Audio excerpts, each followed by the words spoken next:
Have a good show.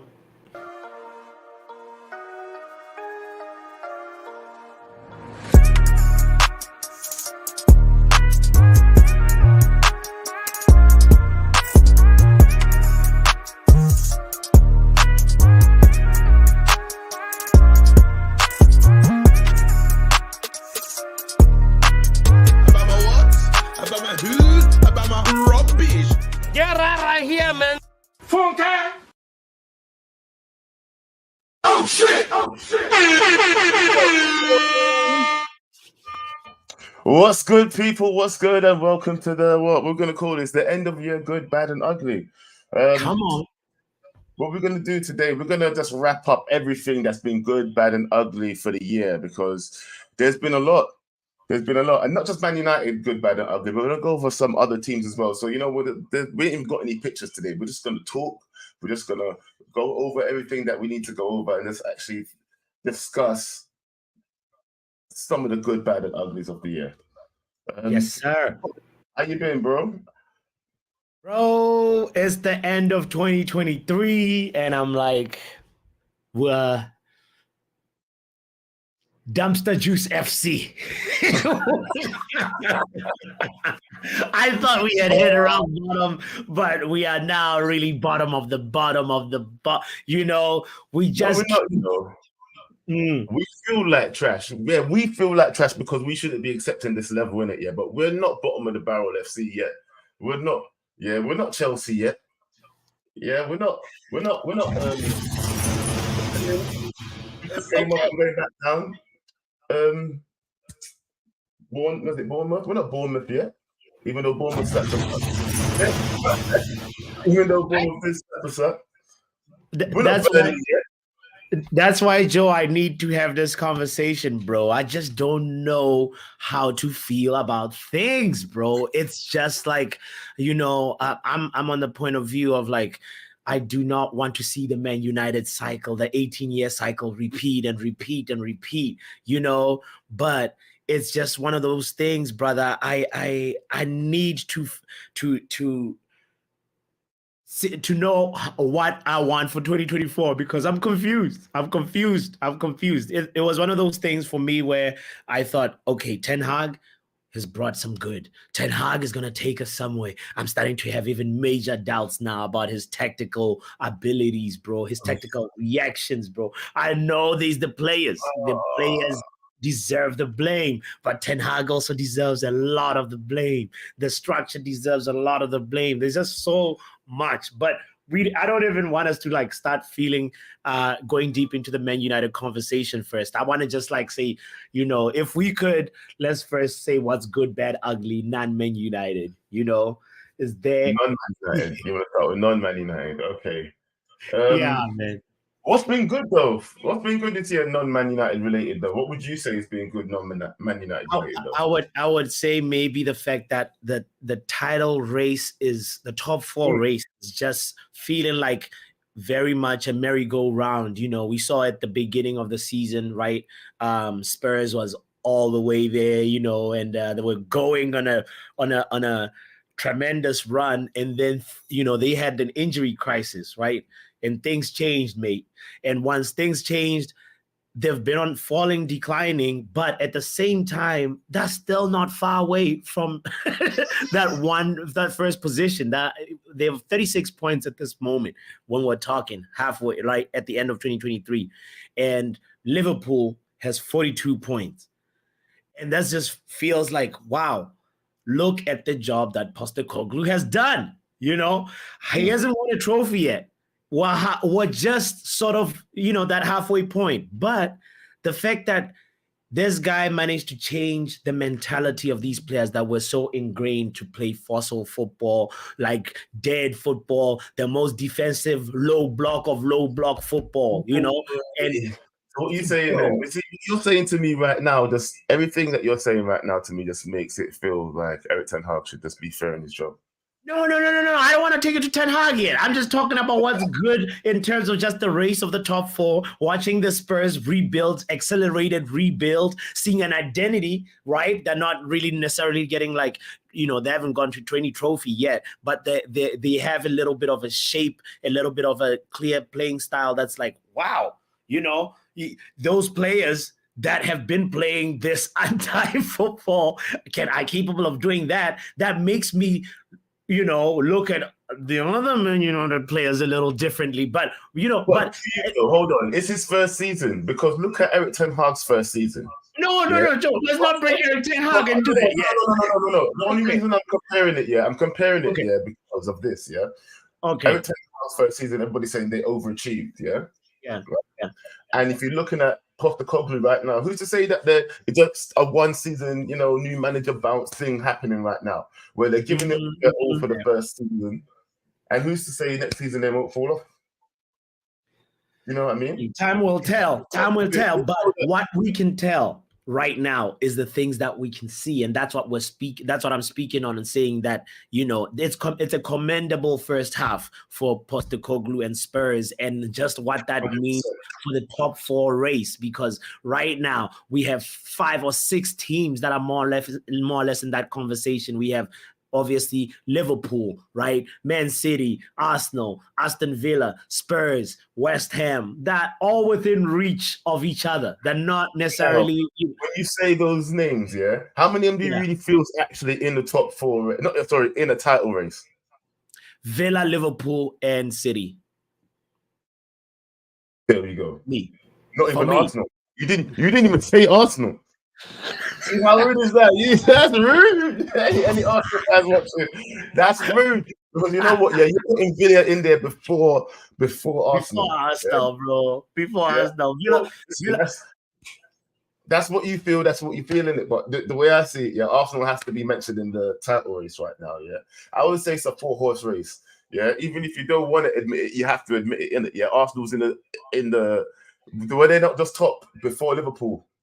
They were, but so we all know in the title race. all know they're gonna get confused. Listen, they're gonna get confused by round of 16 Champions League, right? They go through, right? They right after that they will just lose more play. Like that whole focus of them, being interested in this Champions League. It's the first time since the Henry days.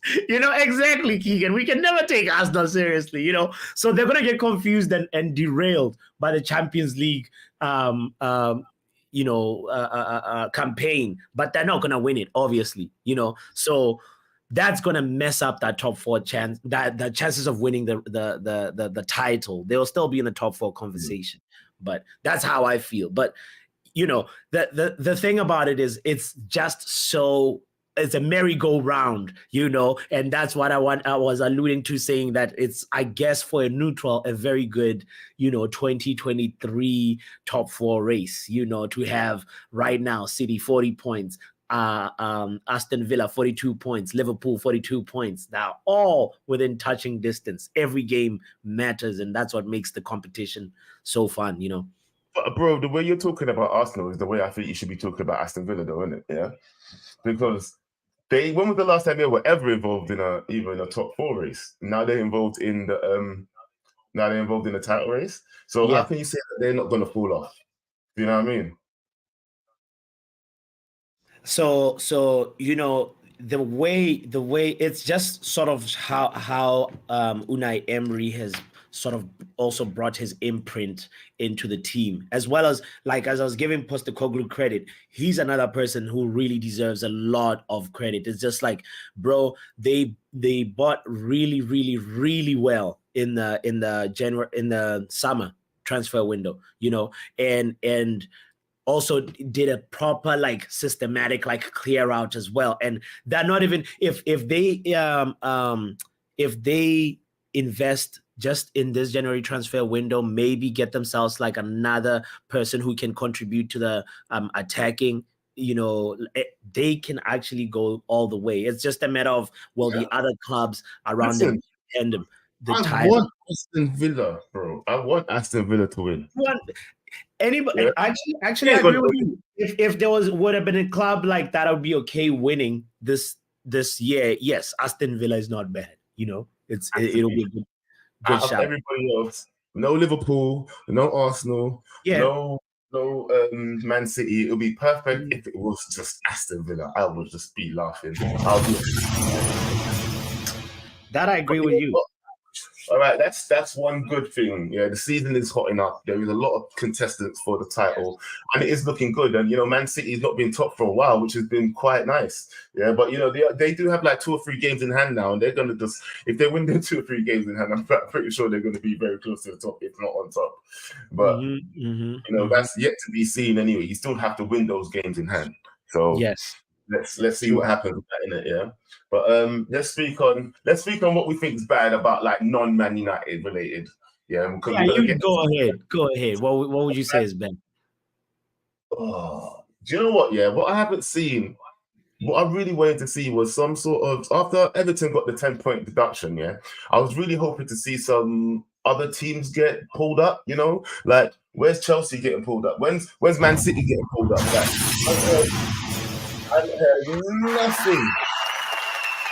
I haven't heard nothing about Man City or about Chelsea. Where's that gone? That's just like gone out the window. No one's even talking about that no more.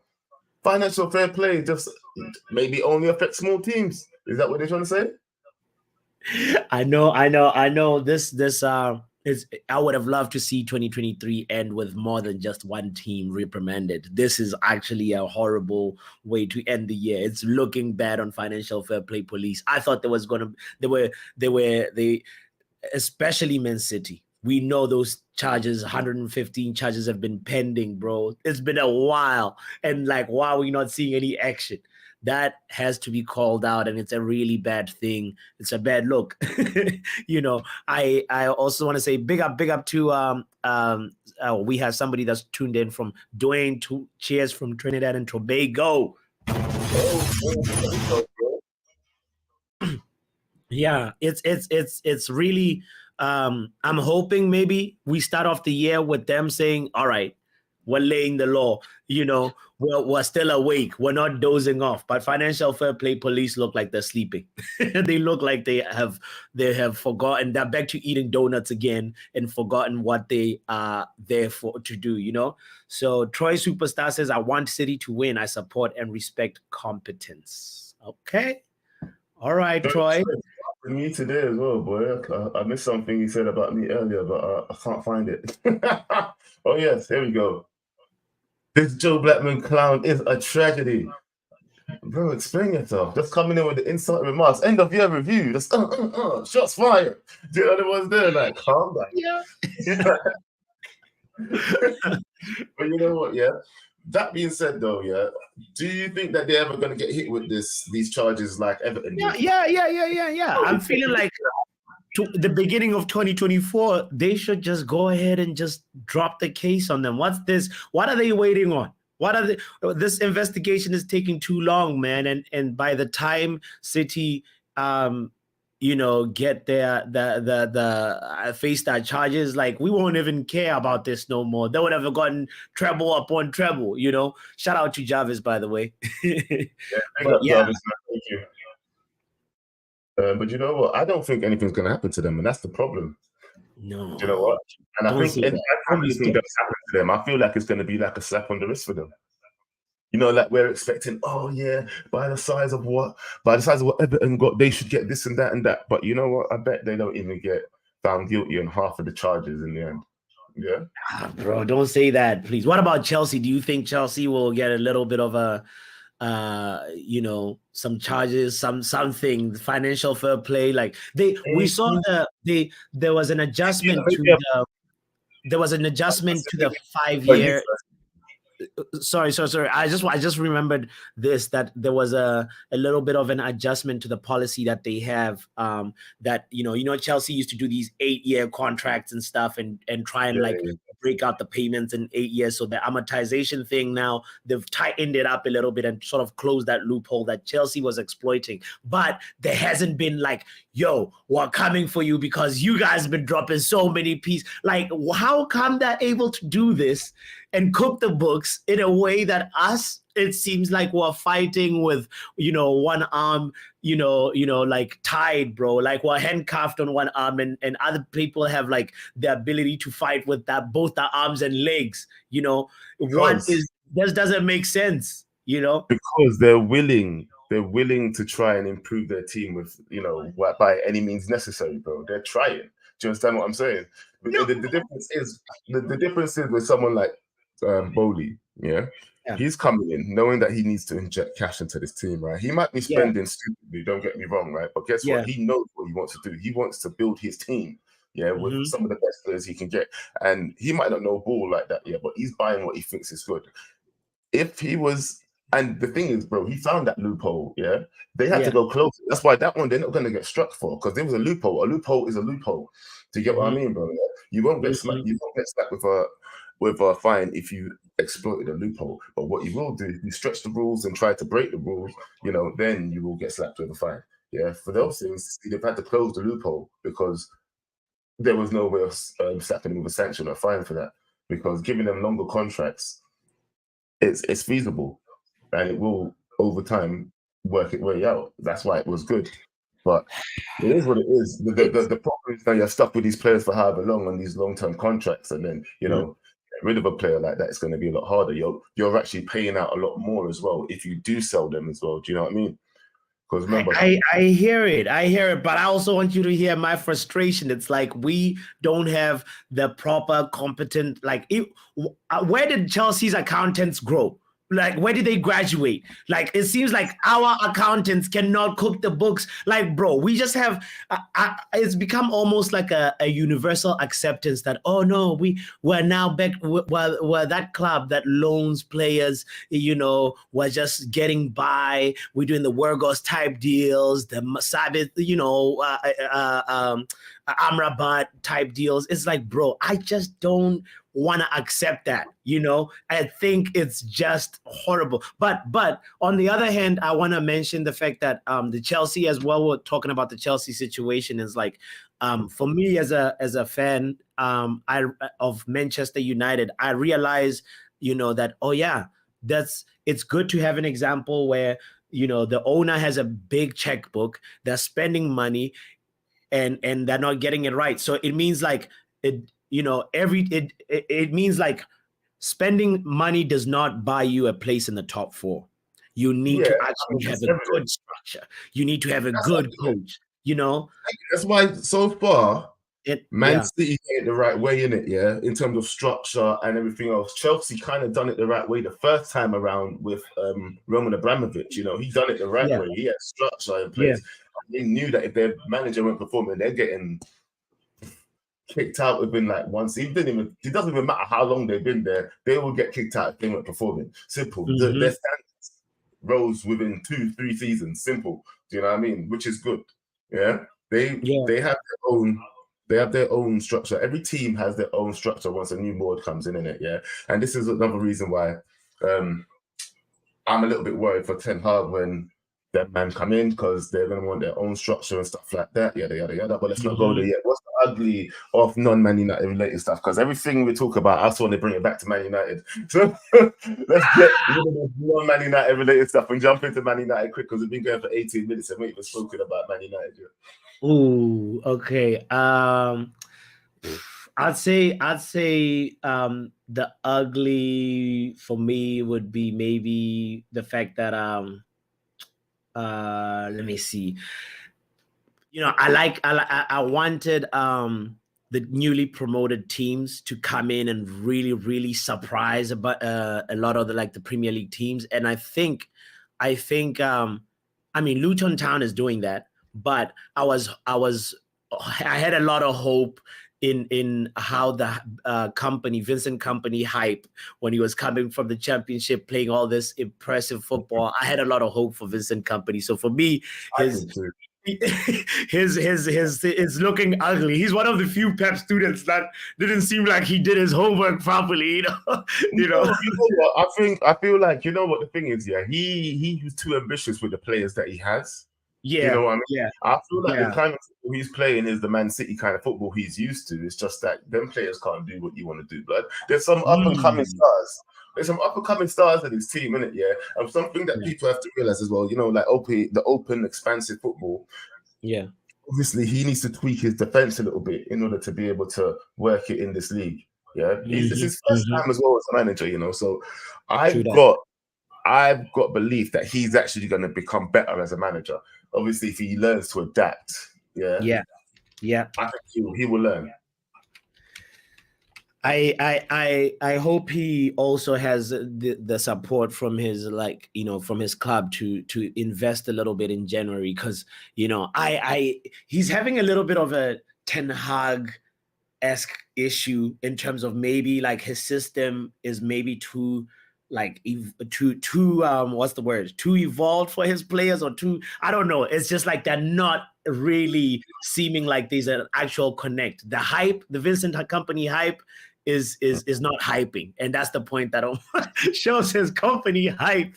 Burnley gonna get relegated, says Kenny Fed TV. I mean, but in this trajectory, they will. It looks like they will. It looks like they will. But If they don't get relegated, then they have to have a mad second half of the season. Yeah, someone has to have a really bad second half of the season. So we'll see what goes, isn't it? We'll see what happens. Fun fact about Burnley and Man United: you know how many goals they've scored and how many goals we've scored so far this season, Joe? Talk to me, bro. Just tell me. I'm not even gonna guess. All right. I'll give you a clue. We've scored 22, and they've scored 20. There's just like 2 goals difference, bro. Wow. We were the one on relegation form as well, It's actually, and with that being said, we're going to start with the good and bad and ugly for Man United. Here we go. All right. Transition. We might as well just do this now, blood, because you know what? Yeah, let's go. Is there any good? Are you got any good things to say? So actually, you were kind of like, actually almost articulating it as a bad thing, but for me, I feel like the fact that Jim Ratcliffe is coming in, the 25%er, I'll call him Mr. 25%er. He's coming in with a little bit of like hopefully an idea for Man United now, and that idea is beyond Ten Hag. That idea should be beyond any manager. It's like that. This is what we want to be known as Man United, because there's an opportunity for us to like actually be like, let's draw the identity all over again. Are we going to be a counter-attacking team? Are we going to be a possession-based team? What exactly is the football identity that we're going for? And that is beyond, that is not, has nothing to do with like the current manager, right? And then from there, that structure should be the thing, the premise in which we move around in the transfer market, looking at players that suit that system. And now it becomes a matter of just finding a manager who is able to get the best out of players that have a little bit of a skill set that actually is cohesive with each other. And that skill set, can allow a manager to actually, let his tactics be played properly. Because right now, there is a clear disconnect. Let me, before you go any further, because what you just said to me rung a little bell in my ear. Bro, are you saying you're Ten Hag out now? I'm saying I'm structure in. Fam, I'm structure, vision, long-term vision. And then you say after you get that, and you need to get a manager in that can handle these players and the structure that you want to do. So you say that you don't think Ten Hag is the man to take us to a title. Ten Hag is not going to live forever, fam. Ten Hag is. Does he need to live forever to take? I said, is he the man to take us to the title? Yeah, no, Joe. Hear my point properly. The Ineos guys, the 25% of guys are coming in with the an overhaul of footballing operations. That is something that we know is going to happen. The people that were rumored with is the Dan Ashworths, the Paul Mitchells, guys that have been in the Premier League block, guys that know how to move in the Premier League block. They know how to innovate. They know how to actually have a proper structure and make sure that people are not complacent in their positions. And these guys, the other guy, Brailsford and Blanc. You know,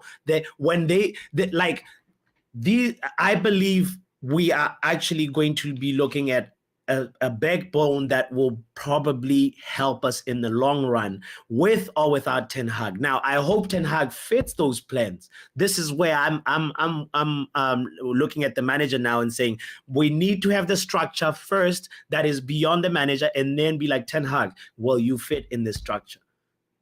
Not Ten Hag giving the club the structure. Who is he to come give us a whole new structure? He's supposed to be a manager. A manager should manage. And then a footballing director should be the one directing the footballing operations. A recruitment director should be the one in charge of finding the right players, unearthing talents. I want guys that don't just look at the English market. I want them to be looking in Latin America, in Africa. We need to be actually letting our scouts scout, and then actually making sure that we do not overpay and undersell.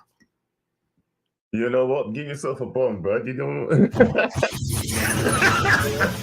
Sorry, I went on a little bit, but I just want to make sure you get my structure point.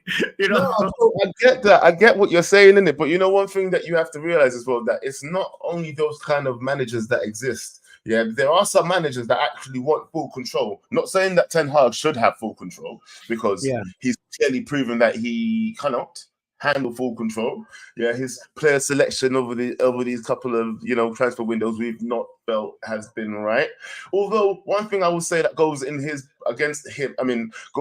the board above him and is a tick for him, I feel like some of the players that he has got in were off the right price, but we paid over inflation for them, and then it's given them a tag. Yes. And we expect a lot more from these players now that we really should just be expecting average from, because they're not, not 95 mil, they're actually a 25 mil player. Do you understand what I'm saying? 25 mil for Antony. I don't think anybody will be talking rubbish. Yeah. They'll say he's a young boy, you know what I mean? Just like they'll be talking about Malacia. Do you get what I'm saying? For 15 mil, nobody's really saying anything, We'll expect him to grow. Yeah. Pay 25 mil for Antony, we wouldn't be saying shit, blood. Everybody would just be watching him grow and saying that, oh yeah, you know what, he's only one dimensional, whatever. Maybe we can move him on in the summer if he doesn't pick up whatever, blah, blah, blah. But he'd be given time. But now, because he's been slapped with a 95 mil price tag,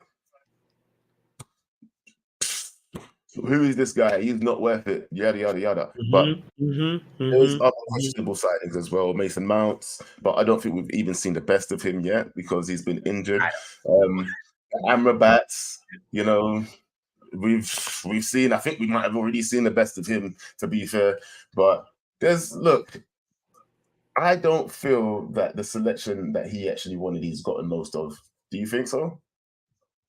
You saying you don't think he's gotten the most of the selection, Ten Hag? Oh, yeah. In terms of players that he really wanted. Sure. Of course. No, I agree with you. Yes, we know, but like that's every manager's predicament, bro. You should have a backup though. That's the thing. Yeah. I don't think he's got that in him as well. That's why, anyway, hopefully. No. Well, on that one, it's like in areas where he invested are the ones that I have a problem with. The priority, the way in which it happened. Me too, 100%. Okay. Remember what I said about David De Gea? Onana, don't make me even get started. Yeah. Yes. Not needed this season anyway. Not a priority. I hear it. Yeah. Not right now. But anyway, that's one. Was that even a good? Was that good? What did we start? No, we started off good and then like it drifted into that. But the good is the structure. That's the good is the structure that's coming. Yeah. What's the bad? Structural overhaul. That's coming. Yes. What's the bad? Do you want to hit it up or should I hit it up? You go ahead. All right, the bad. Well, think about this. How long have we been sitting here, saying that we wanted to take over, blah, blah, blah, blah, blah. It's the end of year. It's the end of year right now. So let's just think about what's happened, really, isn't it? Yeah? Okay. Yeah. We waited a whole year trying to think that we was gonna get Qatari. Yeah. Praying that we were gonna get Qatari. Qatari. You know what? We waited how long? Like, forget about this Qatar. I can't believe we waited a whole year and the Glazers are still here. They're still here. Bro, they're still here. And it's like, I have no idea if our actual club can get any better while they're still here. Yes, we're all praying for Ineos and that, innit? So coming off the back of what we're saying about what's good, it's also like, is there any actual sign that these people won't be still taking money every year? And that's what they're staying for. They're staying because of money reasons. They actually don't give a crap about the football. That's why they're like just giving away the football rights for 25%. They know what they're doing, bro. They just want to collect money and sit back. Imagine. Just look at these guys.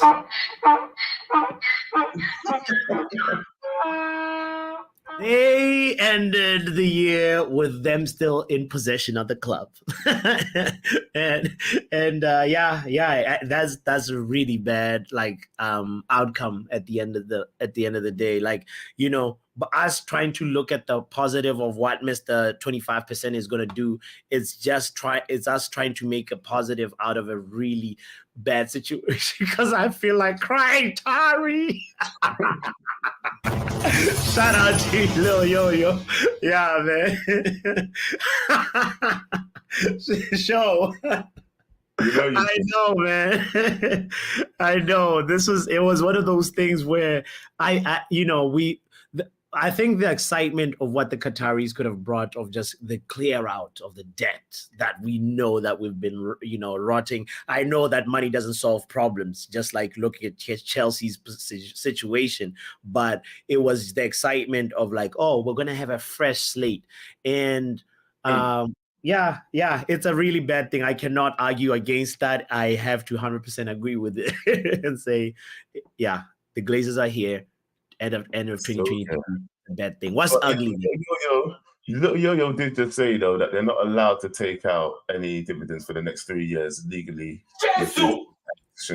which is good. But 3 years is only 3 years, and they're going to be here longer than 3 years, and then they're going to start eating again. It's just enough time for us to forget for them to start eating again. Do you know what I'm saying? Yeah. But we'll see what happens, innit? We'll see what happens. CM's comment, by the way, saying, deep it. We waited since last winter, and we can't even be excited about this false change. It's true. It's been a whole year, blood. That's what I'm saying. We have to look at it and check it, innit? Yeah, it's been a whole year that we were sitting here waiting, hoping and praying that we wouldn't see the Glazers anymore, just to be sitting here saying, are we really still dealing with the Glazers? They took us for a ride, blood. They took us for a ride.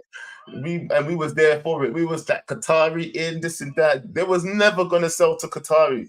They never wanted a full sell. It's evident. They was hoping Qatari would come in and do something like Sir Jim and give them a couple bills to be just a part of the thing.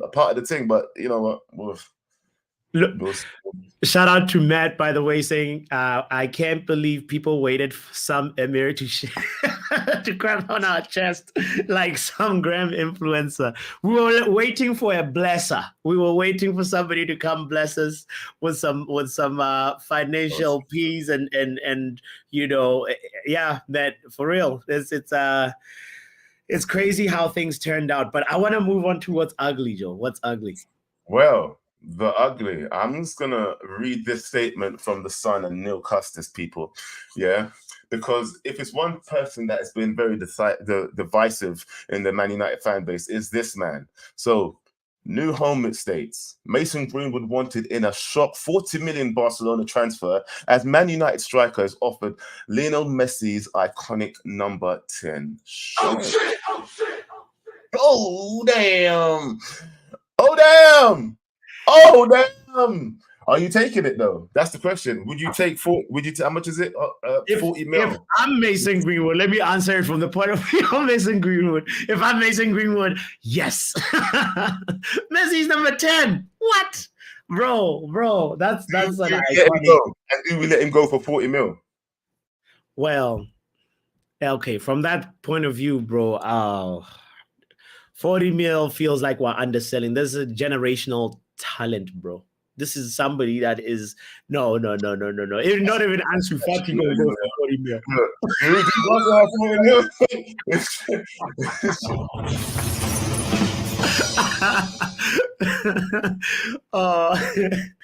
Oh man, yeah. No, I don't. I think he's way more than 40 mil. His worth, if you want to answer that question that way, he's for me even even with his lack of match sharpness, you're able to just see that this boy is a generational talent. There's none other like him. And I feel like, under Ten Hag, he would actually, he would perform, Joe.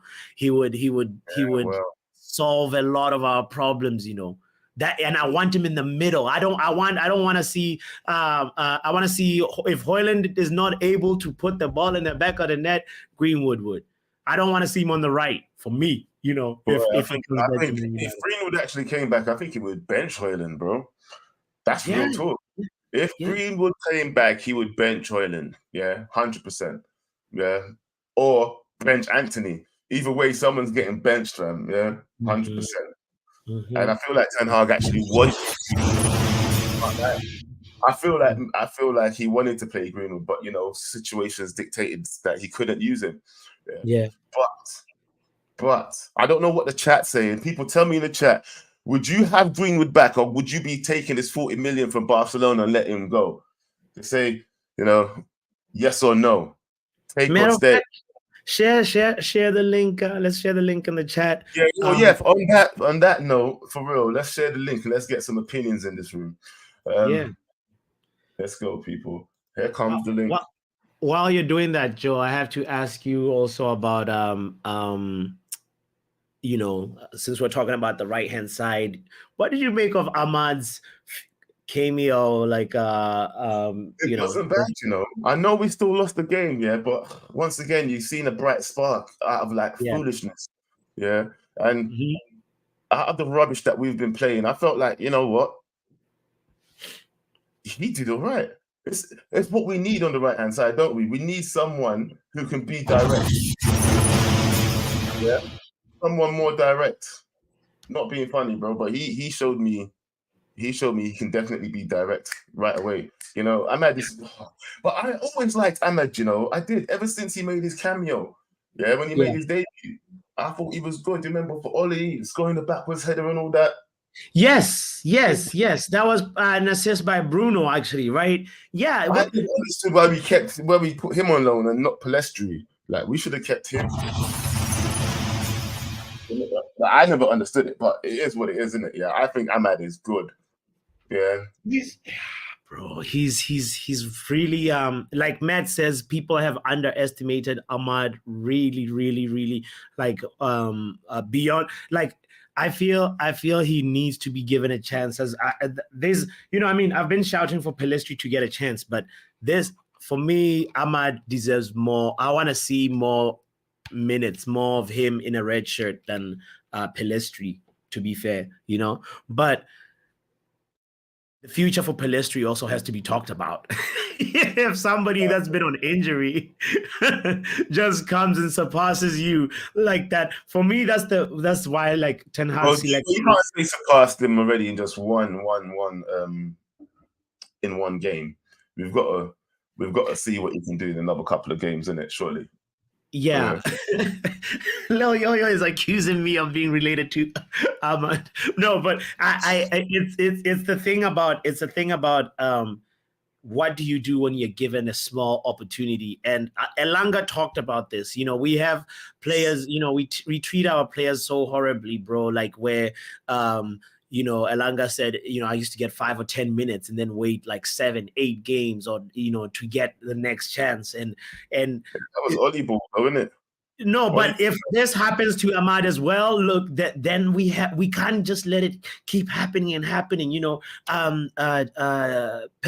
also is having the Elanga journey right now, And January is right here, bro. Like Palestri needs to get his agent and Ten Hag to talk. If I was Palestri's dad, I would not be happy right now. Listen, let me bring some callers in because they've been waiting, bro. Let's Who we start. got? I'm just gonna go in order when they came in. Let's start with Show. What you saying, bro? Yo, what's up, man? Oh. There's two things I've noticed straight away, yeah? First of all, botswanapapi, yeah? Yeah. I've noticed he used to always call in with the tactics board, and now the tactics board's gone out the window with our recent performances. No more tactics board, man. It's gone. You threw it away. There's no need for it. We don't need to use it anymore. Every call, bro. And Joe, behind you, yeah? Can't lie. It looks like a memorial for Man United, man, on that table. The death of Man United. The shirt with the book. Well, you know what, bro? I would join me in this visual, yeah, because it feels like that. It feels like it, like, and we're paying homage to the great one himself. Innit? That's what it is. We're getting licked. The Man United kit is getting licked. It is what it is, and this is how we don't. Hey, if you look at my background, this is exactly how we feel on the floor, getting licked. Oh. It's looking like. That's how I'm 2023. But look, what do I want to talk about? I want to talk about eriktenhag, man. I knew it. Let's go. Where are you in the spectrum? Ten Hag out, Ten Hag in. Yeah, you know what is with Ten Hag? When I look at him, yeah, just looks like he looks defeated, doesn't it, man? He's a broken man, and the things he's doing is it's beyond KG level reckless what he's doing. You know what I mean? Let's be honest, man. Even KG would have been doing some of the stuff that Ten Hag's doing, I think. Honestly. I really think so, you know, because yesterday taking Kobe off for McTominay, yes, when KG's calling that kind of stuff, you know it's bad. Yeah. I'm not even gonna lie, bro. I was shocked, yeah, because if it's one thing that I've been saying on even KG's channel a lot, yeah, is that I wanted to see McTominay just play number 9 if we don't have nobody else. Yeah. I feel it. Man, I've said it bedtime. So when I saw Kobe come off, I was like, shit. I knew it was over then. I knew it was over because we was just about struggling in the midfield to contain these guys in the first place. And to lose another ball playing midfielder was detrimental to what we was trying to do. 100%. And did you see the Ten Hag quotes afterwards, even trying to he said, I saw a lot of energy from McTominay in the second half. That's what he said, yeah? That's strike one. Strike one. No regrets. I have no regrets. Strike 2. The first goal was not a midfield issue. Strike 3. The second goal was a communication issue. Strike 4. And strike 5 is even Rob Dawson and Samuel Luckhurst even pointed it out, saying, "What is this guy doing taking Kobe off?" What the hell? Oh my God. I think everybody said that at the time, Everybody must have said that because we saw McTominay coming on and was like, okay, but for who? Yeah? Yeah. When Kobe, it was just, I know the whole world went, fuck off. Yeah. It's mad because even looking at it from a technical, tactical aspect, yeah, you took off the guy that gave us the most control, and you brought on the guy that gives us the least control. It's mad, isn't it? And then even we saw it straight because Forest started battering us straight away, yeah. And you just thought, bro, what is this that I'm watching, yeah? And then even stuff like he brings on Reguilon in the 89th minute. It's like, bro, what are you doing, man? Like, what? Like, why? Like, it's just, I don't know, man. I think he's just, put this guy out of his misery, man. Because you know what? I hate seeing man. You know what it is? The level of excitement I had when we got Ten Hag, yeah? I was so excited because he was the guy, I was hyping Ten Hag for years.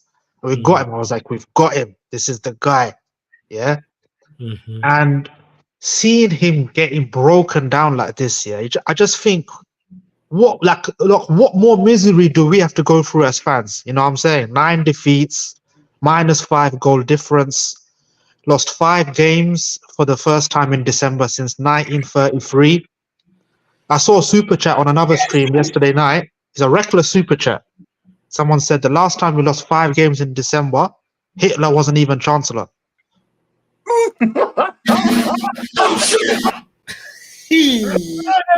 Bro, let me say that. No, that's kind of funny. Come back still. It's mad. But this is how mad it is. Oh shit! Do I let him stay? No, sure. I did warn you. I did warn you it was reckless. So I didn't warn you beforehand. No, but when I say Happy New Year show, big up for the call, bro. Happy New Year, you guys, man. Big up. Damn. Oh, Bro, it's crazy though. that's Like, wild. what do you think right now about Ten Hag's chances of staying in the job? Because before you say anything, my biggest criticism of Ten Hag, right? Because everybody knows I'm Ten Hag in, but my biggest criticism of Ten Hag is that he takes too long to learn. Mm-hmm. It's like he makes the same mistake about 20 times before he actually learns not to do it. Yeah. It's but the thing about it is, part of being a manager, you have to have a level of being stubborn and believing in your method over other people, because you're the one that got the job. You're the one in charge. At the end of the day, he is the one in charge and has to make the ultimate decision. It doesn't matter what his coaching staff think. They may have like a split decision, but he needs to learn from his mistakes. I was allowing for a manager to learn on the job, because let's be fair, he's still a young manager. But at the same time, bro, you can't repeat the same mistakes over and over and over. Picking McTominay over and over and over and over again. That's when he's not just picking McTominay over and over again. He's picking McTominay in the wrong places as well, taking off the wrong people for McTominay. Because you know what? It's like, I understand what you was trying to do, because McTominay has bagged you goals. You know what I mean? He has bagged you goals to save the day. Yeah, he's a top goal. Going to get that again. So it's not. He is trying. It's something that he thought would probably happen again. And if it's tried before and it's tested and it worked, why wouldn't you try it again as a manager, innit? But he's been put in a difficult situation, bro, because we want him to have his identity going, right? We want to see his identity now, and it's like we can be trying to survive. If last year was about stabilization, this year should be about identity formation. And people have given him flag for like, bro, single pivot, but he believes in the single pivot. He's the one in charge making that decision, being like, we're gonna try it again. Let's try and correct the mistakes from last time. But the mistakes keep on happening and happening and happening. But as a wise man once said to me, it is what it is. It is what it is. Oh, yeah. Do you know what? Didn't you want to watch the Arsenal game, you? No. I didn't want to watch the Arsenal game. Okay. Thank you, sure, because you'd be well late for your show. Yeah. Nothing new. I've done a second half watch along, Have you? Yo, man. Let's bring in the second guy in line. It was Sashiv. Kenny, what you saying, bro? Guys, happy new year to every one of you. Hopefully you all go, and it's 2024. Woo-hoo! Oh, you in the future already? I'm the future, ladies and gentlemen. Oh, where you at? Big up, bro. How's supporting Man United in 2024, Kenny? I think the fan has. The fan is the only positive of 2023. How did you see in your new year? Did you do anything special? New year. Just basically hanged out. I just kind of hanged around with my friends. Then I just came back. Then I just came back to see. You guys are doing a show. Then I'm right here now. Hey. And by the way, I actually that tongue diagram here that actually summed up our club this season. We have Yes. been licked right, left, and center this year. You know, that is crazy. That really summed up. You know? Oh my god! Oh, bro. Let me ask you something though before we get into anything else. Yeah, Mason Greenwood. I'm asking serious questions now, people. Mason Greenwood. Are you taking him back or are you selling him on? If Barcelona Bro, come in, I'm Greenwood in, buddy. He needs to come back, buddy. Our attackers are seriously like 007 agents, man. Our attack is weak, man. Do you guys see our attack right now? It's weak. It's seriously mediocre at the moment. Yeah. We need to strengthen our flipping attack. You know, we can't like allow our special talent to leave to our rival clubs and he will end up doing well and then again the fans will again so-called regret selling Greenwood, and you know it's going to be the same thing. It's going to be the same thing again, you know. I know. I already knew your answer, Kenny, because like I've heard you, defend Greenwood from a long time ago, bro. But would you, if you were answer it from the point of view of Greenwood, if you were Greenwood and Barcelona is calling, what are you doing?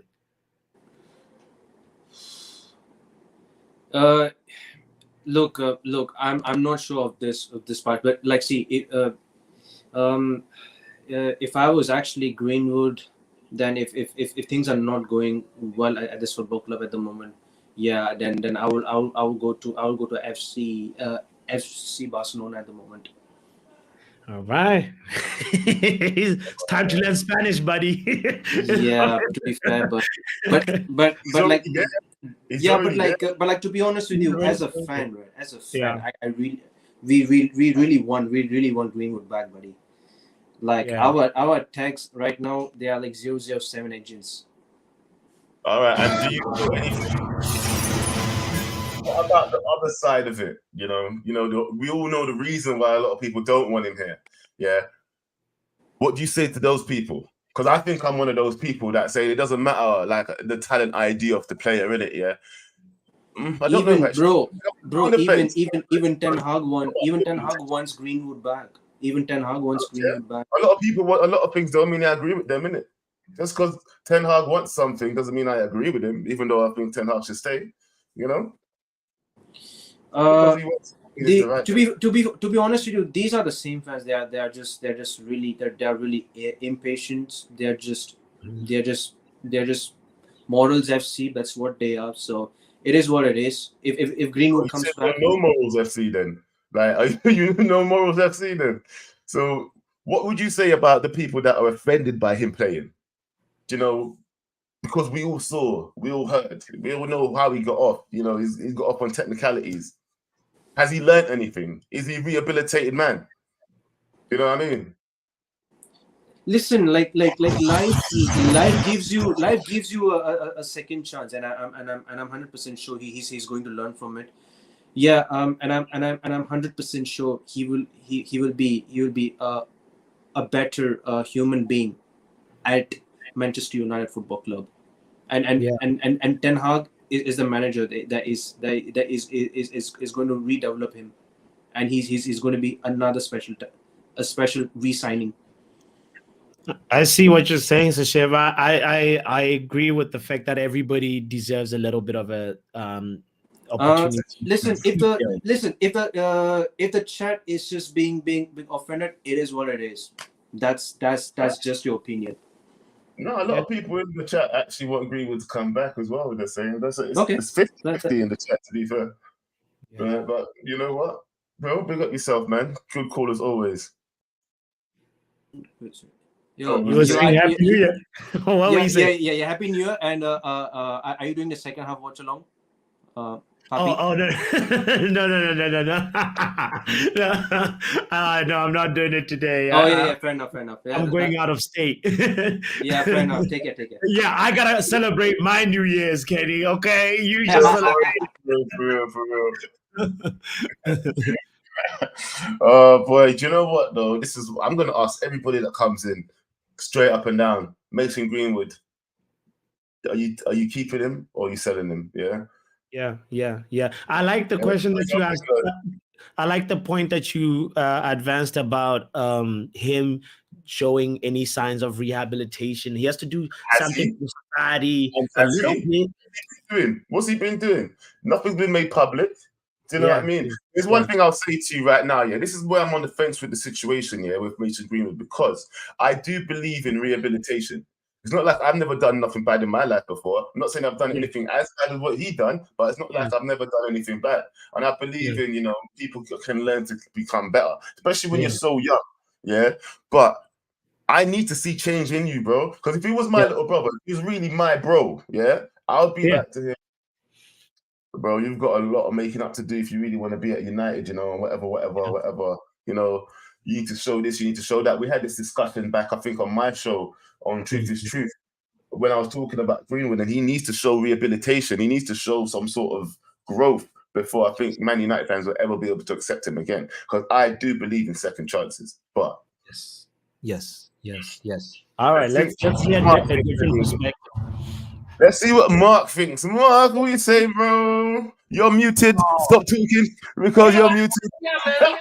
Oh, man. Didn't want to make no noise, bro, in the background. Didn't know when I was going to go live, Big up to Poppy, big up to Joe. Happy New Year to everyone that's already experiencing the New Year. Like Shachiv, for me, it's still the 31st, so it's not the New Year yet. But it's one of those things, man, Where are you at? You in Germany right now for the New Year? Yeah, I'm in Germany, so it's still the 31st. You know what I mean? I don't know, guys. Like, as you were asking everyone before, I'd say I'm Greenwood in. If an independent investigation that took more than a year could find him innocent, I'm with that.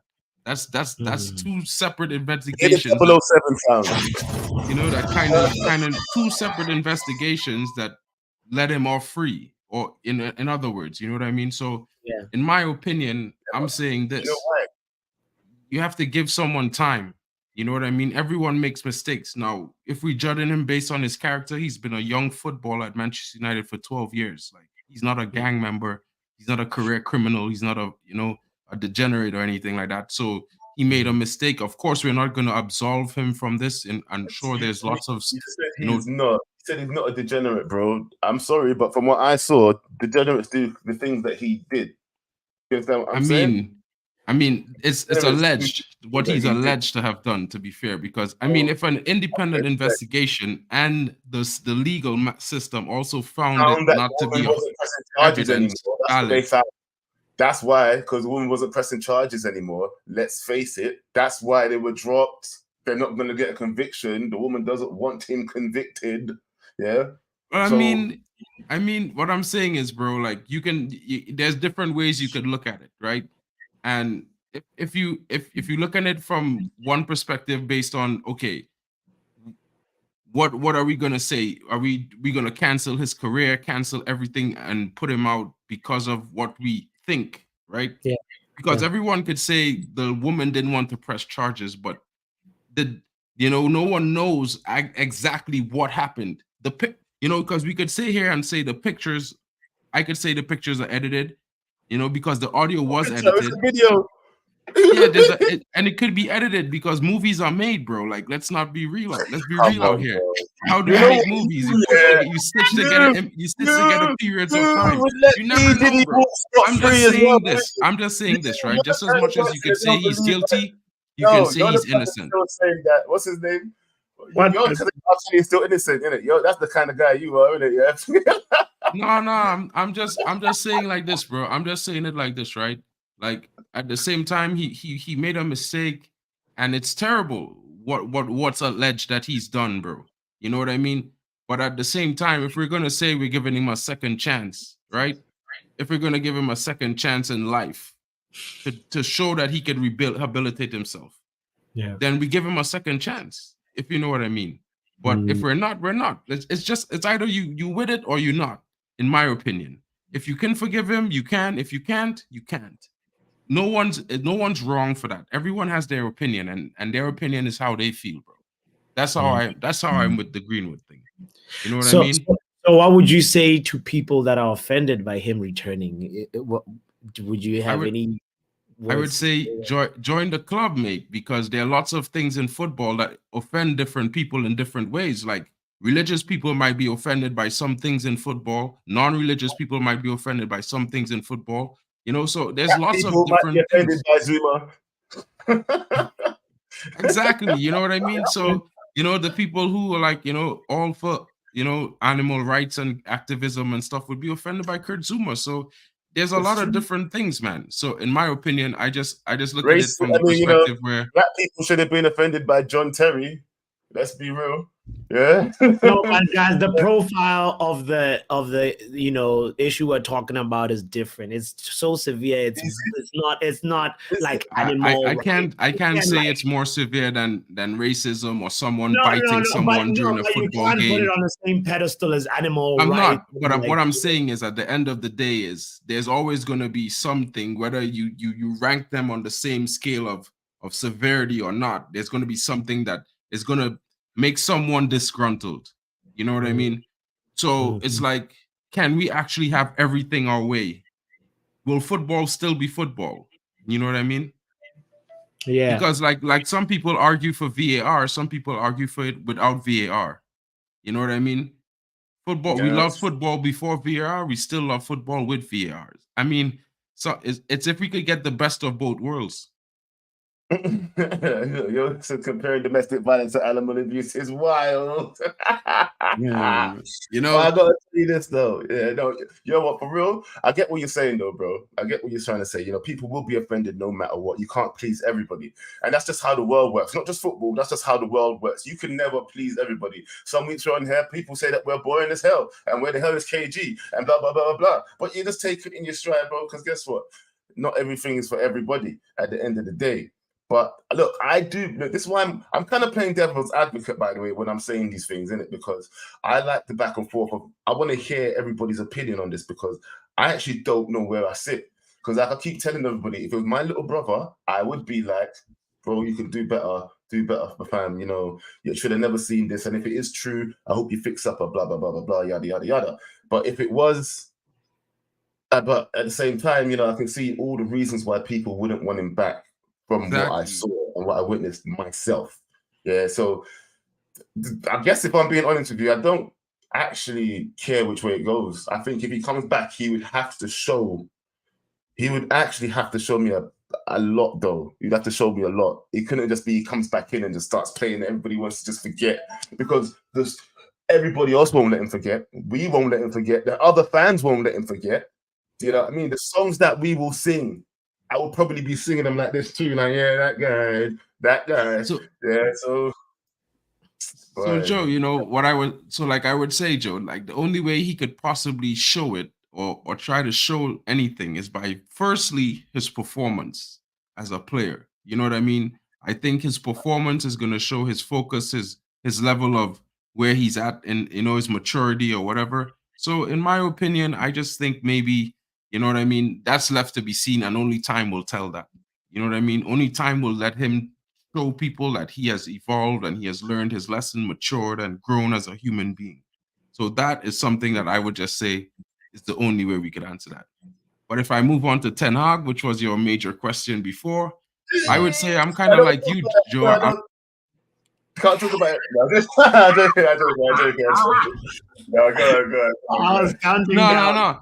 Bro, like, I'm just saying, bro, like, I'm Ten Hag in because I've seen enough managers try with... We have players in our squad that have been through 3 managers already, and we've all said, you know, what if another manager could get the best out of them? You know what I mean? There are 2 players in the squad that have been through 5 managers that we're saying, you know, maybe another manager could get the best out of him. I'm done with that, man. Like, I'm done with players who can't be asked. I'm done with players who aren't figuring out what they need to be doing on a field without the manager having to tell them every minute on the touchline, like, yo, you're in the center forward role or you're in the defense role. You need to get back. You need to pay attention. No, man, like, it's too much. Mark, you know, what you just said to me, Mark, actually just made me think, though, you know, for real, some of these players have been through 3, 4, 5 managers, yeah? Hold on a minute. the fact that we did so well last season as well, because the same thing happens every time we get a new manager. They play well for one season. Yeah, think about it. We got the best out of Rashford last season, did we not? Mhm. Who did that? Eriktenhag did that. Yeah, we've seen this season a much improved Harry Maguire. Yeah, who did that? Eriktenhag did that. For how long did we say that we wanted? A lot of people were saying Wan-Bissaka out. You ain't saying it no more. Yeah, he did that. You know what, yeah, people? I think people live in a very short-term memory bubble, yeah, where you need to start remembering what this man has actually brought to this goddamn team. He brought some standards, and he's actually upped a good couple of people's levels. Just because they don't want to do it no more, like Rashford. Yeah, Rashford is my biggest advocate, because I'm like, the season before Ten Hag come, I was like, Rashford out, walking around the pitch, kicking around, not doing nothing, not tracking back. Then Ten Hag came in, had a 30-goal game season.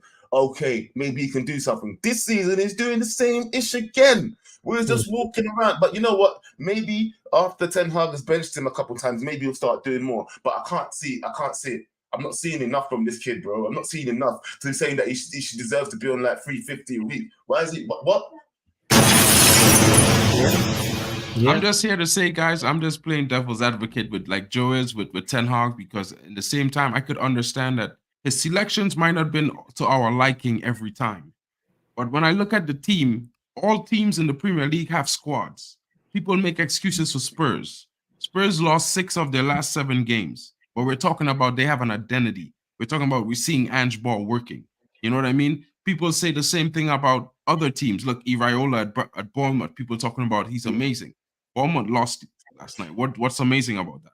You know what I mean? When we talk about the new manager who just came in at Nottingham Forest, I can tell you the one thing that I've noticed. Anthony Langa doesn't play the same position he was playing under Steve Cooper.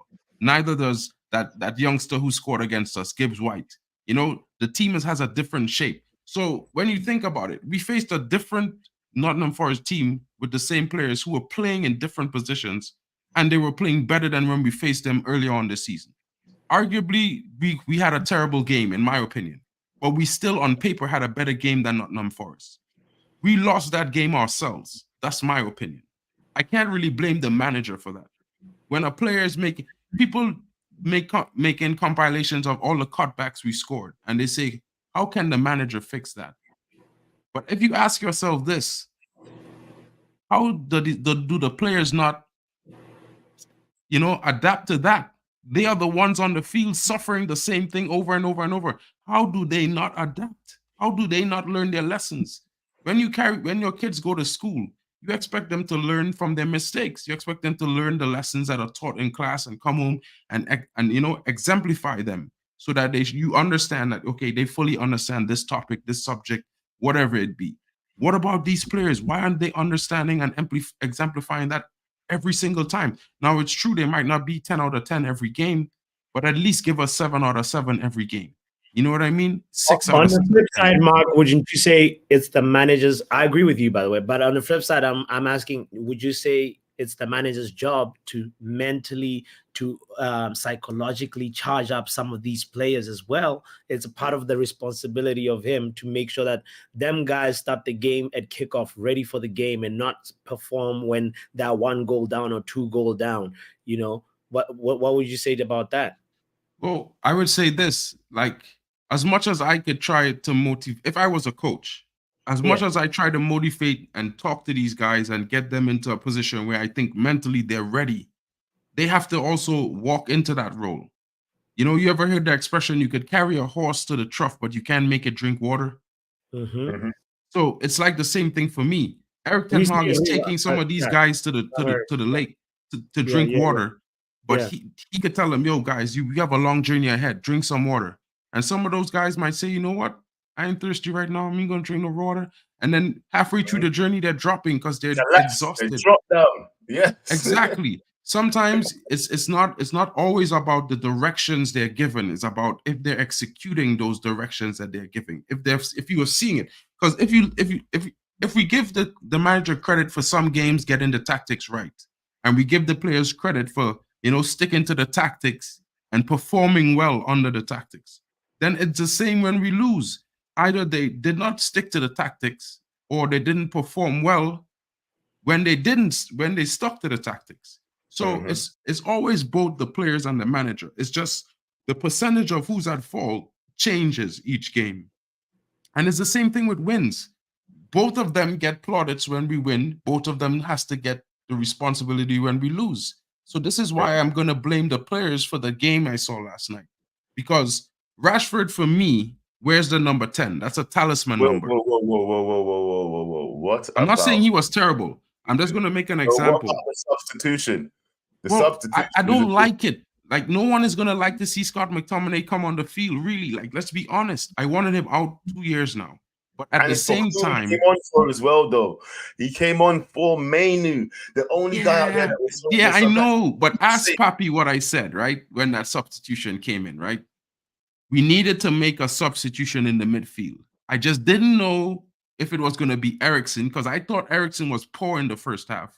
He lost most of the balls. He made a lot of missed passes that were just going to nowhere. And it was like, for me, he was having a terrible game. So I was thinking maybe you take him off and you bring on like a Hannibal Mejbri, or you even bring on like a Donny van der Beek, or even bring on McTominay. But I thought Kobbie would stay. When he took off Kobbie, I was like, this could be bad. But at the same time, our midfield really did lack energy throughout the game in the first half. If you're being honest with yourselves watching the game, you could see that the midfield lacked energy. Now, make the substitution as the personnel, I didn't like it, but we needed some change. And it didn't work out. You gotta go. You've been on for 10 minutes. We'll head from a Ten Hag in. Ten we get a Ten Hag outer in here just to bring some balance? Ten Hag out. Anybody wave your hand if you're a Ten Hag out. I know Omo is Daddy Ratcliffe. He's a Omo. Yo, happy New Year to Daddy Ratcliffe. Happy New Year to Daddy Ratcliffe. You see my dad Ratcliffe? He changes on the block list. He has been calling. He's been blocked. I don't know why he's calling. He's blocked. Happy New Year to Silas Ferguson. Today's his birthday. That's a good right there. That's a good right there. Let's get that out of the way. That is the good, for real. That is the good right there. Let's get that out of the way. Oh, you know what? I need to say as well. Troy was in the waiting room and he's gone. Hey, Troy, if you're still about, yeah, I'm sending out the link one more time. Please, I would love to hear from you. It's only fair to have a Ten Hag outer on the show because give like different perspectives. Please call back in. Yeah. 25% is the new 100. 25% is the new 100. You want a sugar daddy, Qatar? I'm here to give you allowance. Almost the guy on that picture is not Ratcliffe, right? Oh no, he's not Ratcliffe. Don't worry about that. It's coming soon. Don't worry about that. That's Dave Brailsford, bro. He was watching the game. That's his face looking at the game. We're down 2-1 at the 93rd minute. Oh boy! Oh man! You saw there was a Busby Babe as well that was on the stands. He was falling asleep. I was just like, come on now! What is this, man? What are we doing? To answer your Greenwood question, yeah. If I was Greenwood, I would leave on a free. Give me the number 10 for Manchester United, or I'm leaving on a free. I don't have to come to this club anymore. You didn't treat me right. Like, you came out of the statement like I'm gonna play. The next statement you said that, oh, you're not gonna play me. Like, what are we doing here? You did not take care of me, so why should I still play for the club? All right, but if you're Man United, what are you doing with him? Oh, if I'm Man United, I'm bringing him back. I don't care what nobody say. I don't care what all you fans. I don't care what you say. Everybody in the comments, I don't care what you say. Those fan channels, I don't care what you say. People in the stands, I don't care what you say. He's coming back to the club. I don't care how you feel. When we winning trophies, you'll be there. When we win trophies, you'll be there. That's what you want. You want trophies. Let me sort that out. So, then, how do you feel about the whole situation surrounding him then? Surrounding. Listen, what happened was bad. What happened was bad. He has paid for his crime. Did he even pay for his crime? What has he paid for? Listen, What has he paid for? What did he do? Is it because he's playing in a different country, still earning millions of dollars and in pounds? I don't know. I don't know what they did in the background, but what I'm gonna tell you is this: he's welcome back whenever he feel like it. Whenever he feel like it, he's welcome back for free. So long he gets to number 10K. If he gets to number 10, I'm happy. Oh, you need to check your hard drives. Also, you know why I don't want him back? I don't want him under this manager. ETH out. What? This manager is horrible. Horrible. How many times does he want to try his nonsensical 3-1-6 and it doesn't work over and over? How many cutback goals have you conceded? Easy cutback goals. Let's talk about the Nottingham Forest game. You decided to take off Mino, that I've been doing the work all day, that I've been doing two people's job because Eriksen's not tracking back. You decided to take him out and put in McTominay, that we all know is not good. You might just stop McTominay as a striker and call it a day. I don't know why you play Antony. Like, why are you playing Antony? Why are you playing Eriksen? For what reason? You're playing Delo, and you want to bring a regular on late? You playing Wan-Bissaka? Like, what are you doing? This is Nottingham Forest. This is Nottingham Forest, by the way. This is not Real Madrid. This is not Barcelona. Mm-hmm. This is not City. This is not Liverpool. This is Nottingham Forest. They just came to the Premier League like 2 years ago. They just got here. They just got back here.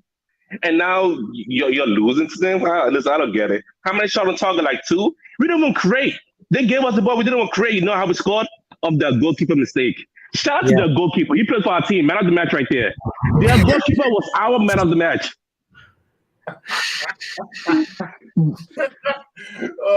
So he only gave us the ball twice. What you said? Could you say that anybody played well yesterday? The goalkeeper. That's it. That's what I'm sticking with. Final answer. I thought you were gonna say Ahmad or something, but he's like, listen, I'm surprised the manager played Ahmad, because if I'm Pelestri, I'm leaving. If I'm Pelestri, I am leaving. So what do you want in 2024 for Man United? 2024, I want a new manager, first of all, because this manager ain't cutting it. Last year with this team, Diego Simeone contract run out 2027. Listen, just go snap him up and pay the extra money. Or hey, Potter finish up the summer. Diego Simeone come in 2024 and continue on, because this manager doesn't know what he's doing. Did you just say Potter, man? Potter. He said Potter. It gets cringe and cringier. But with Simeone, you remember the thing that I was talking about at the beginning of the show about the long-term vision and like that he fits our current DNA. What we are right now, would make a less. Like if we wanted, hear this point out, Joe. If we wanted to make a Man United identity based on the players that we have right now, we should call Simeone. If we want to make a brand new identity, clear out everything and start afresh, not Simeone, bring somebody else. That's if you get what I'm saying. There's a little bit of less of a technical league.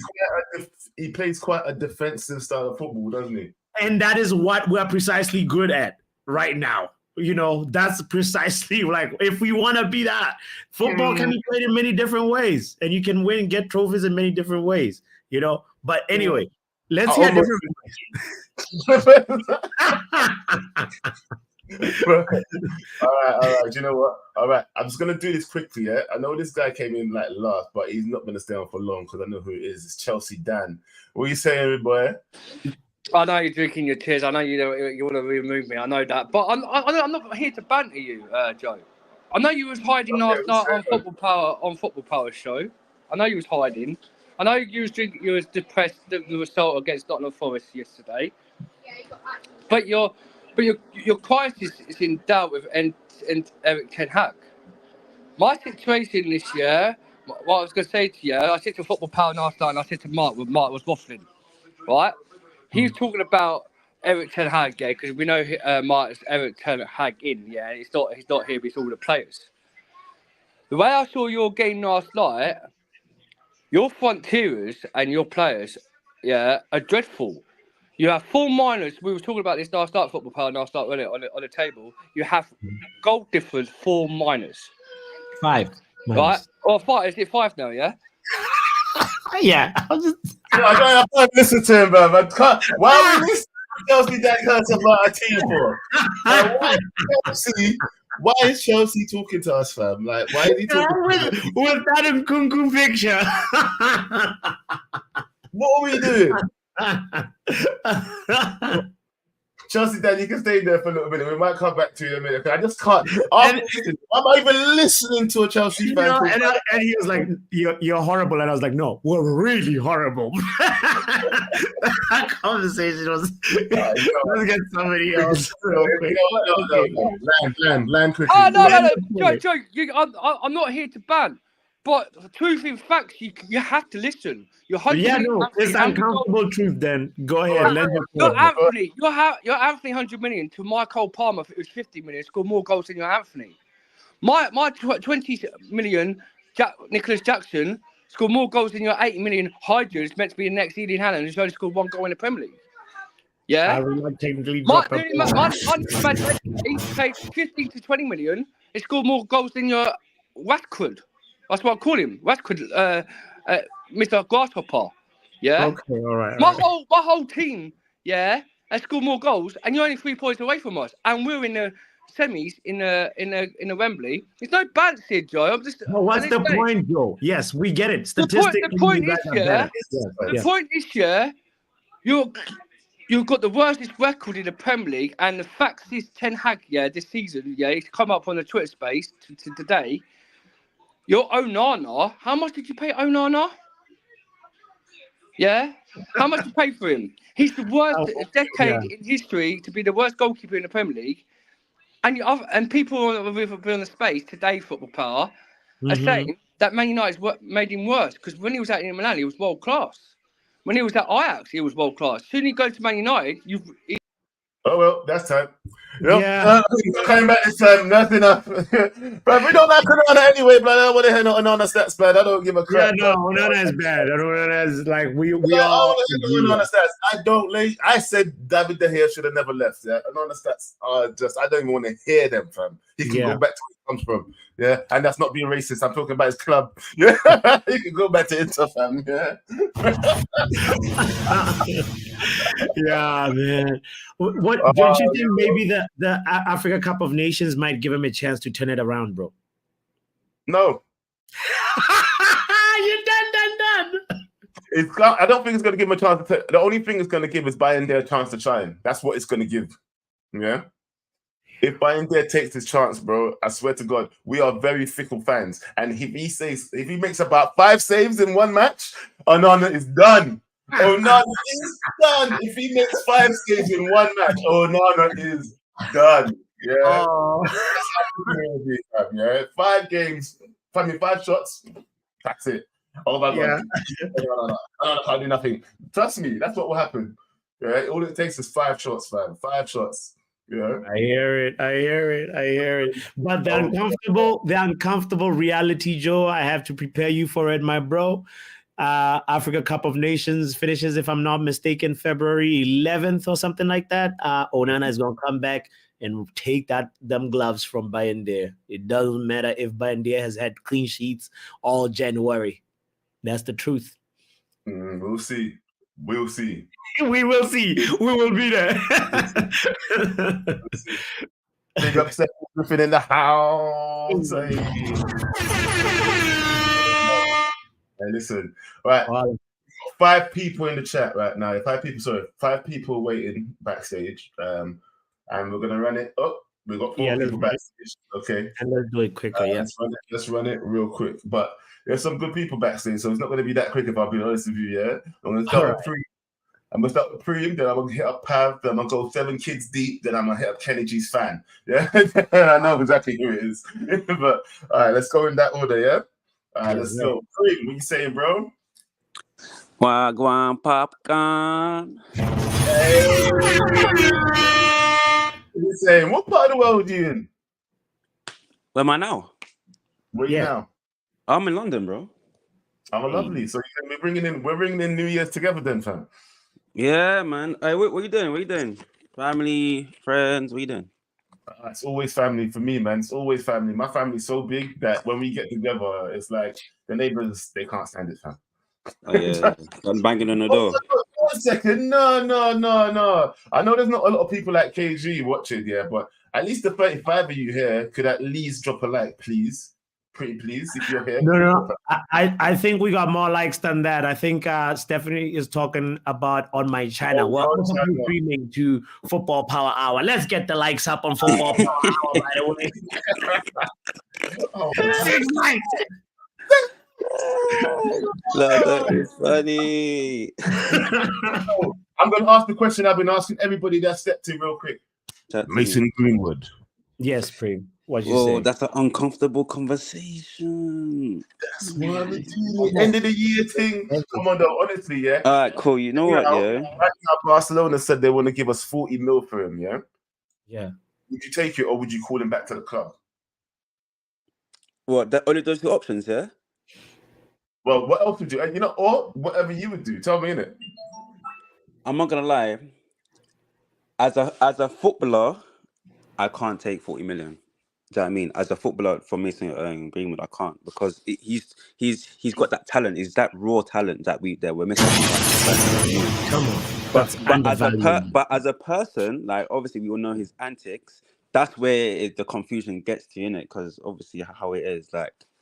But I don't think because how old is he? He's still a young G, isn't he? Yeah. 3-ish or maybe. Let's see. If you look and check how old is he, then I can continue my point. But yeah, he is exactly 22 years old. Exactly. So 40 M's for 22-year-old with that much of a potential span. No, I can't take that. And he's smashing up in Getafe, innit? He's doing really well. So obviously I can get like more, maybe like 80 million. I don't know how we're gonna negotiate that, but yeah, I'll take for that. But we left him out for a loan, isn't it? So if we bargained up to 80 mil, you take it and say fair enough then, yeah? Yeah, man. I feel like 80 mil because that's that Antony. Okay, do you know what? Deep down inside, yeah, like I want him to go through like rehabilitation, innit? Like for him to come back. Like, do you know what I mean? Like deep down inside, that's what I'm gonna be honest on that. Do you know what I mean? Because that right hand side, yeah, as I said to KG, like it's like we're doing Paralympics on that side, bro. Do you know what I mean? It's like we're going swimming, yeah, and bro, it's not swimming, bro. The arm's not there, innit? So respectfully, yeah, fam. Man said we're doing the. That's what we're doing, fling. What do we fling? Where the? We're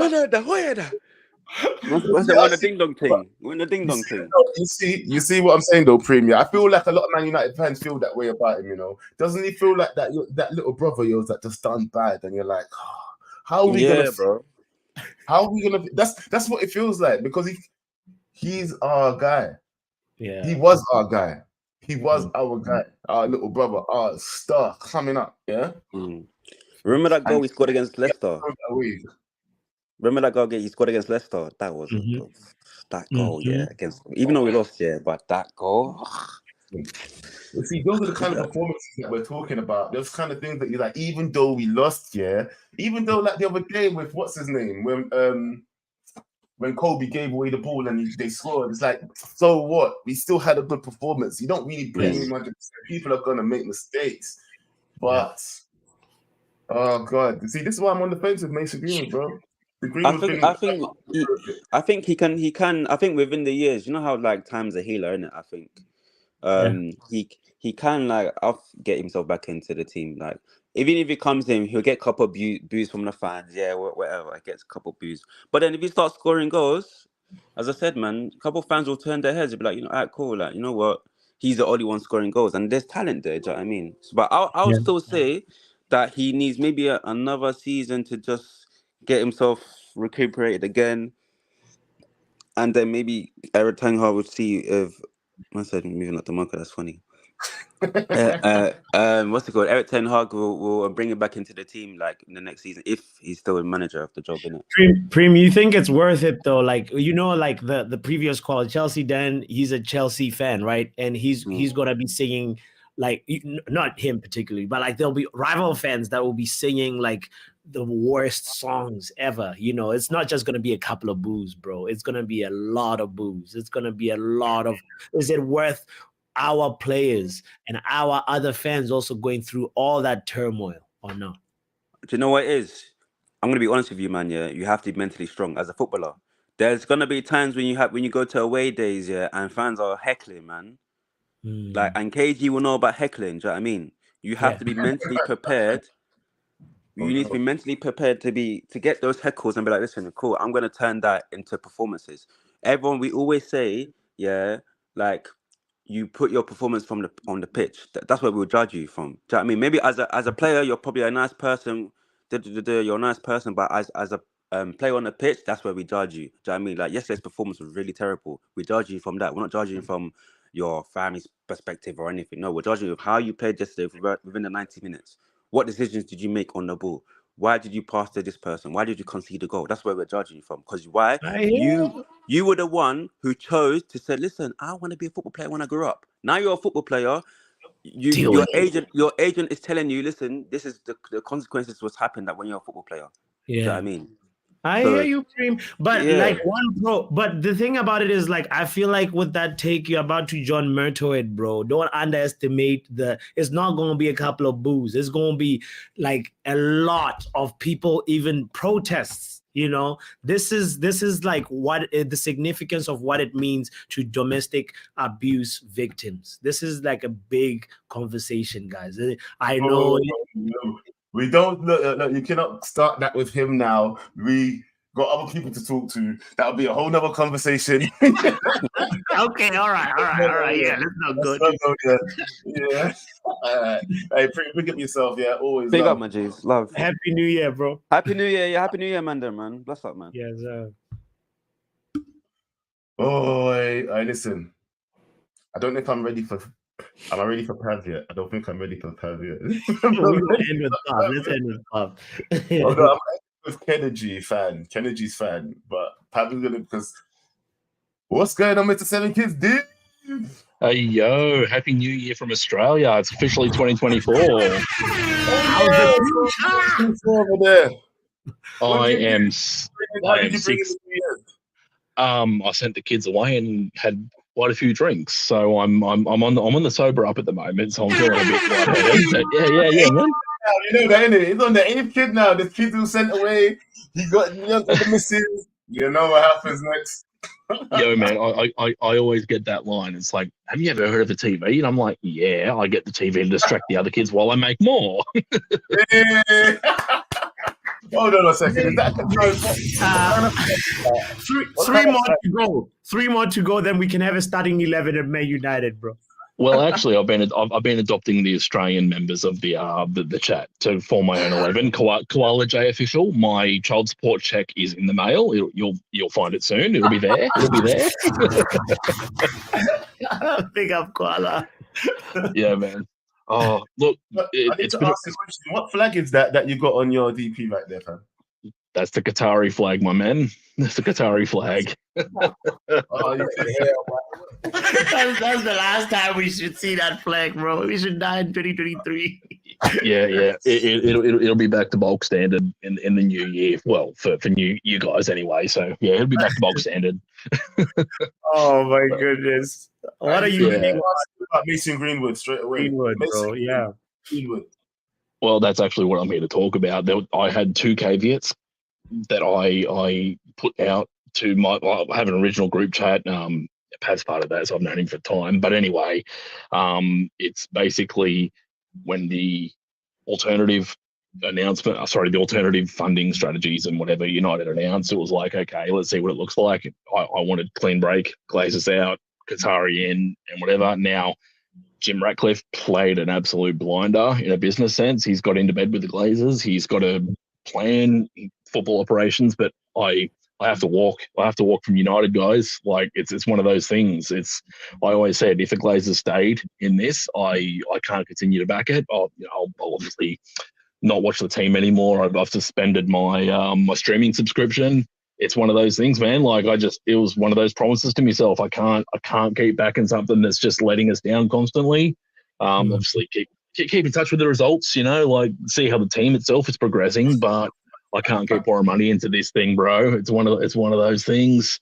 Yeah. Greenwood was the other one. It was like, if he comes back, I'm very anti that situation in life. If he comes back, I would have walked anyway. So there were those two things that I put out there. But look, I mean, outside of what the accusations are, he is a immensely talented footballer. Yeah. 2-footed, can score goals for fun. When his radar's on, he can score some absolute weldies. And it's not like, I don't know, what's that saying? A player who scores world-class goals or a world-class player or something like that. Like he's both. He has that talent to be the upper echelons, but like, absolutely. I pressed the wrong one. I was trying to look for the bomb and I hit the boot. No, that's all right. That's all right. We'll take it. We'll take it and run. B for boo. Ask you something though, yeah, because I know you said that, in those situations you're very high on morality, yeah? But do you not believe someone can become a better person? Look, I know for a fact people can be better people. I've had members of my own family go through stuff and turn it around, rehab, go through the system. It works. It works. Now, there is like a little sort of placeholder. It's like I'm waiting to see how Jim and Ineos and all these guys turn things around in a football way. If they can start getting things right, then you know what? If the Glazers keep out of it as much as they can, you know what? I'm all for it. But right now, it's just like, no, I can't. It's just a personal promise to myself. Whatever, but fans will be fans. I don't think they're going to care about one little, 7-kid procreator down under. You know what I mean? It's like, whatever. They're going to get their millions anyway. Yeah. It's true. But no, look, I'm hoping they can turn things around. I mean, the people coming in, Blanc and who's the scout they were talking? No, not the scout. The director of football. Some other bloke that they were talking about. That was possibly Dan Ashworth, Paul Friedman. Yeah, Mitchell Ashworth, respected name. So if they can turn things around, clear out the deadwood, change the culture, I might be back on board. But right now, it's just like, nah, man.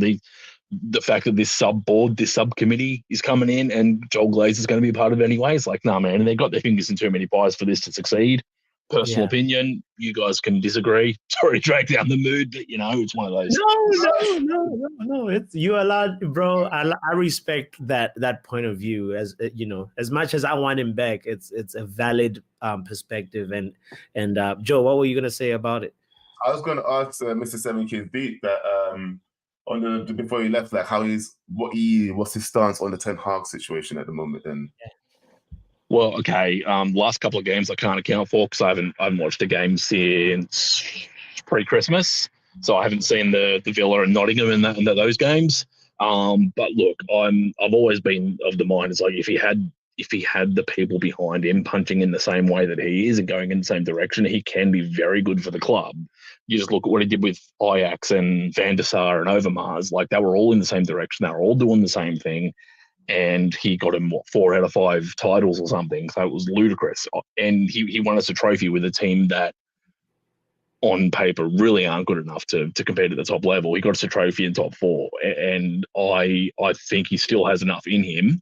It's just the play. I blame the players more than Ten Hag for a lot of the issues that we have. I mean, he has the plans for individual games. He makes the substitutes that he thinks will work, but we don't have the players to emphasise it enough. So I think Ten Hag should stay, and I think the conversations with the sporting director make sure they're all on the same page. They're all scouting the same people, and they move forward together, and there is a good chance that it can succeed on a footballing operation.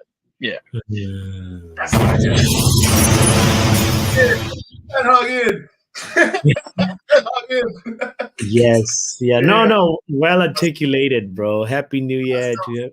I don't think there's a lot of people that are still Ten Hag in. That's what I feel like. So I'm gonna grab onto any Ten Hag inners that there still is. Roland, bro, you came so late. I don't think we got time for you today, G. Unless look. If you say something, I'm going to bring you in. You're literally going to have 1 minute, yeah? Because we have to wrap it up, and I've got one more person after you who's ending the show, so you're ending the show anyway. So, Roland, 1 minute starts now. Go. Yeah, happy New Year to everyone, Joe and Potts. I'll be honest, in regards to like Ten Hag, join my club. It's called Ten Hag on the Fence. End of season, sack him or revive him, whatever, I don't care. I created the fence when the whole Ronaldo debacle happened. Yes. Bots is aware of it, well aware. I sit on the fence. My fence is built like USA and Mexico border. It's a big, thick wall. No problem. We have enough spaces. You don't have to worry. I got medicines. I got food. I got everything. So yeah, we got everything for you, bro. Ten Hag on the fence. You don't really have to have hatred towards him. You don't really have to, not see style of play, which a lot of people actually like. Apparently, style of play, and even if you lose, like Chelsea or De Zerbi, it's still okay. But Eriktenhag, even after he wins, it's wrong. And yeah, I saw my old friend Dumb and Dumber together before me a while ago. But Omo. Yeah. So God bless him in the new year. I think he gets some knowledge. But yeah, God bless you all, and I'm out. Big up, Ronald. Ben Hag on the fence. I like it. Shame. I just like to apologize to Pav as well, because obviously me and Pav actually need to have words, but he was on a break and I didn't realize. I'm sorry, Pav. I'm sorry. Next time. Me and you will talk in the new year then. We'll see each other in the new year, innit? Hope you have a good New Year's as well, by the way, wherever you are. And the last person bringing it home, Energy's fan. Who you saying, blood? Hello, I am the biggest fan of Kennedy's fan. The fan spins so much. It's inspiring me. How is it inspiring you? I can't do it.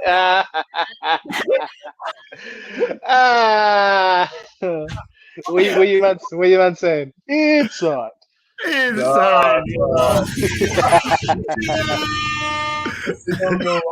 Bro. Hey, you know what, right? Nobody has actually addressed this by the format of the show, the good, bad, and ugly. So I'm gonna stick to the format and address 3 different points, yeah? The good is that we ain't gonna see any more football in 2023 for Man United.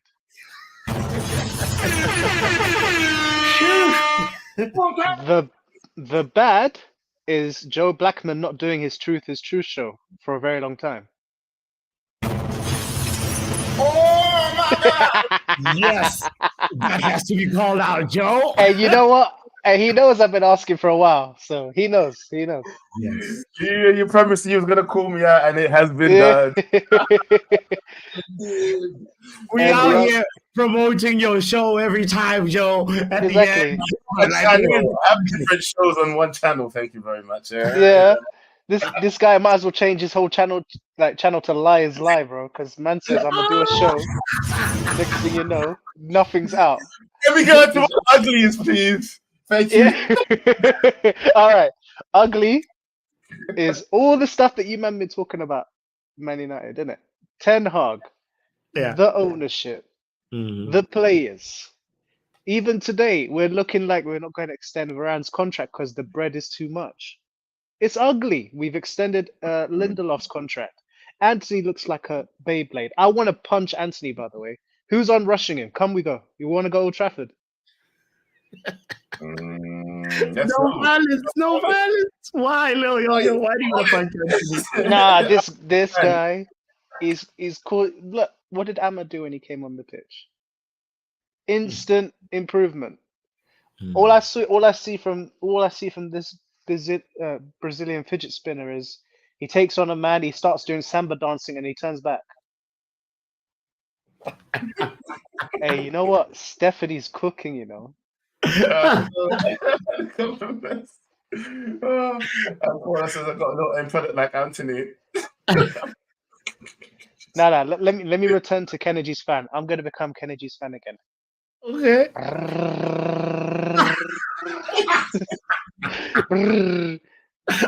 It was really bad today. No, but do you notice it though? Kenny's fan was like, I've never seen it move like that, bro. It was just like, I'm like, what is going on? Oh man. Listen, everyone who called in. I'm gonna try and do better in the new year with my channel. Backhand Entertainment has to start producing some more backhand shows. So there's your New Year's resolution right there, Joe. That's my New Year's resolution. I need to finish that game that I started playing, Lies of P. Yeah, I know Stephanie's been telling me to hype and finish that game, so I'm gonna finish that game, and then I'm gonna move on to something else. But we need to see Truth is Truth at least once a week, and I am slacking. But yeah, new formats to come. Maybe I'm going to do some edited shows rather than doing everything live, and then we can discuss the edited shows on the live show. But yeah, new formats coming. So guys, please look out for that. Coming in the new year, Backhand Entertainment should be giving you some actual entertainment. Football Power Hour, what is your New Year's resolution? What we can expect from you in the New Year's, my brother?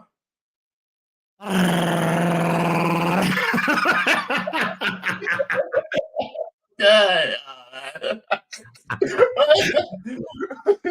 Oh man, I mean, what? Like you can expect nothing but undying support for Man United, bro. We gotta just stay, true to our club, adjust our expectations, remember that it's a rebuild, it's a long journey, and let's look at what this new structure is going to bring to us. And man, I don't want to enter 2024 on some negative, expect doom, but I have to be real and just acknowledge where we are. So I'm gonna end on that, bro. Remember, like and subscribe. Get out of here, man. I don't want to hear that sound. It sounds weird, people. Don't you agree? What is this? All right, love people. Happy New Year from me and Bots.